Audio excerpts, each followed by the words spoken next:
ভালো মানুষ দুনিয়াতে আছে ভাই। ভালো মানুষ যদি দুনিয়াতে না থাকতো আজকে কিন্তু আমরা পৃথিবীতে থাকতে পারতাম না। ভালো মানুষ আছে বিধায় কিন্তু এখনো আমরা আছি।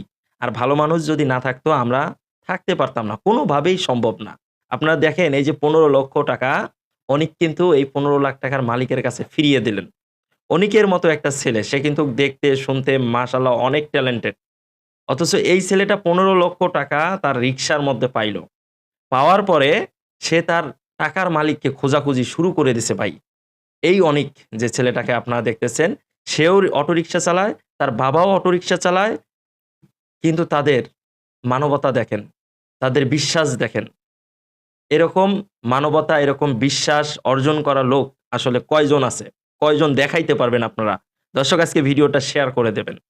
এই অনিক তার রিক্শার মধ্যে একজন স্বর্ণের দোকানদার তার মেয়েকে স্কুলে দেওয়ার জন্য সে অনিকের রিক্সায় ওঠে।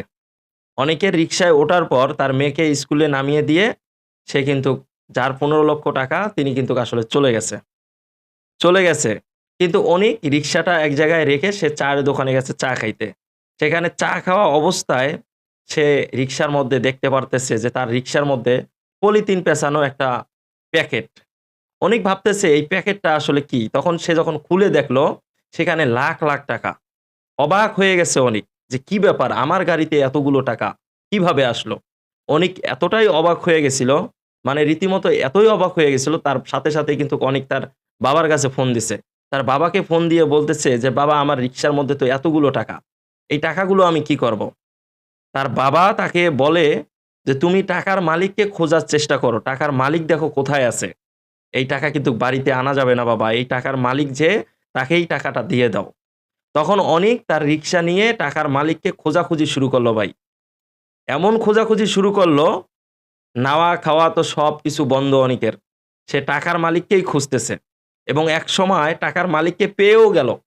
টাকার মালিক হচ্ছেন একজন স্বর্ণের দোকানদার। তিনি স্বর্ণের দোকানদার। তিনি আসলে ৳১৫,০০,০০০ নিয়ে তার মেয়েকে স্কুলে দেবে এইজন্য রিক্সায় উঠেছিল। কিন্তু তার মেয়েকে তো স্কুলে নামিয়ে দিয়ে সে চলে গেছে। টাকার ব্যাগের কথা আর মনে নাই। এখন অনিক তো এত খোঁজাখুঁজির পর তার টাকার মালিককে বের করে আনলো। এখন টাকার মালিক তো আসলে অনিককে কতবার যে বুকে জড়িয়ে নিছে সেটা তো আপনারা দেখতেছেন।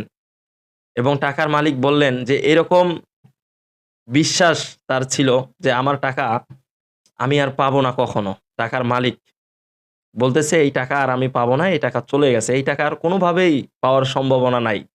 দর্শক এই ঘটনাটি ঘটলো কুমিল্লায়। আর এই অনিক তার বাবা ছেলেই অটোরিকশা চালান। কিন্তু তাদের মানবতা দেখেন। এত সুন্দর মানবতা টাকার মালিককে খুঁজে বের করে টাকাটা কিন্তু তার মালিকের হাতে ফিরিয়ে দিলেন। টাকার যিনি মালিক। আসলে তিনি একজন স্বর্ণের দোকানদার। তিনিও আসলে ভয় পেয়ে গেছিলেন। ৳১৫,০০,০০০ একসাথে এইভাবে হারিয়ে গেল। এটা আসলে খুবই কষ্টকর বিষয় ছিল। তবে ভালো মানুষ আছে বিধায় কিন্তু এই টাকাটা তিনি পেয়ে গেছেন।